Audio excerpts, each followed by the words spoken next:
चर्चा करेंगे होलिका दहन के शुभ मुहूर्त। कहते हैं शुभ मुहूर्त एक ऐसा मुहूर्त होता है जिस मुहूर्त में अगर हम कोई शुभ कार्य करें तो उसका फल कई गुना बढ़ जाता है। होली का त्योहार ब्रज में एक अद्भुत और आनंद अत्यंत अनेकानेक रंगों का प्रतीक है। होली का त्योहार जहाँ प्रिया प्रीतम के रंग में पूरा ब्रजमंडल ही नहीं पूरा विश्व रंग जाता है और ऐसा विलक्षण प्रियाकांत जी का मंदिर में भी अद्भुत आनंद आप सबको दिखाई पड़ता है। परंतु प्रहलाद जी को जलाने के लिए होलिका जब गई थी और वो स्वयं जल गई थी और प्रहलाद जी उनका एक रोम भी नहीं जला था, क्योंकि उनके रक्षक भगवान थे। वो भक्ति के मार्ग पर चलने वाले थे, वो सत्य के मार्ग पर चलने वाले थे। इसलिए भगवान ने प्रहलाद जी को बचाया और होलिका जलकर समाप्त हो। तो वही होली का त्योहार एक तरीके से हमारे लिए प्रहलाद जी के चरणों की धूल है जो हम अपने माथे पर चढ़ाकर उन जैसी भक्ति हम भगवान से मांगते हैं। इसलिए श्रद्धा भाव से हमको होली का त्योहार मनाना चाहिए। मैं आपको बता दूं, होलिका का दहन जो होगा वो हम लोग मनाएंगे 13 तारीख को। 13 तारीख को एक बात और हम आपको बता देना चाहते हैं कि जो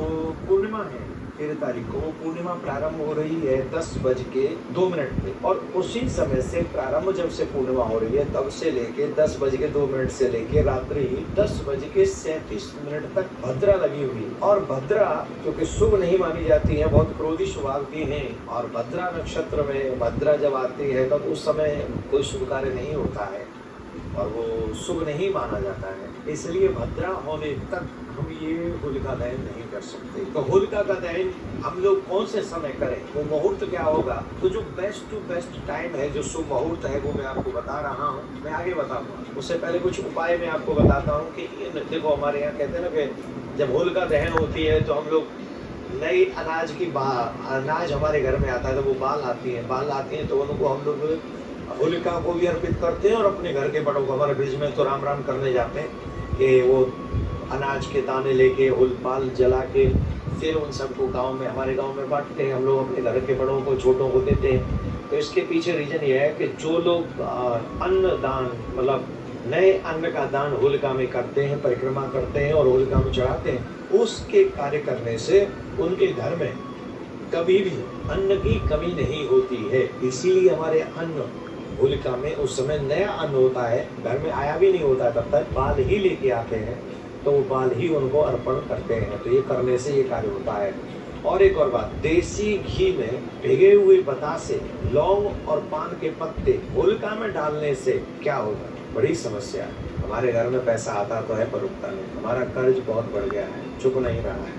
तो ऐसे लोगों को देसी घी में बतासे भिगोकर और लौंग उसमें रखकर होलिका को चढ़ाना चाहिए। तो उससे क्या होगा? आर्थिक समस्याओं का समाधान होगा।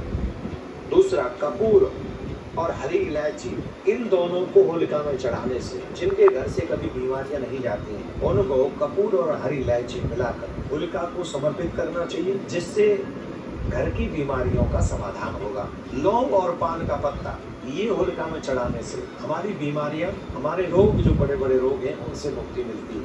गेहूं बालियों का मैंने आपको बताया ही है। हवन सामग्री में देसी घी मिलाने से एक बहुत बड़ा उपाय होता है।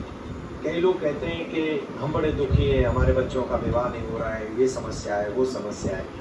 तो ऐसे लोगों जिनके पर्सनल सुन रहे हैं इस वीडियो को, जिनके घर में समस्या है, विवाह के बच्चों की समस्या है, बच्चे सुन रहे हैं उनके विवाह की समस्या है, तो उन लोगों को चाहिए कि वो हवन सामग्री में देसी घी मिलाकर उस होलिका की जलती हुई अग्नि में डालें।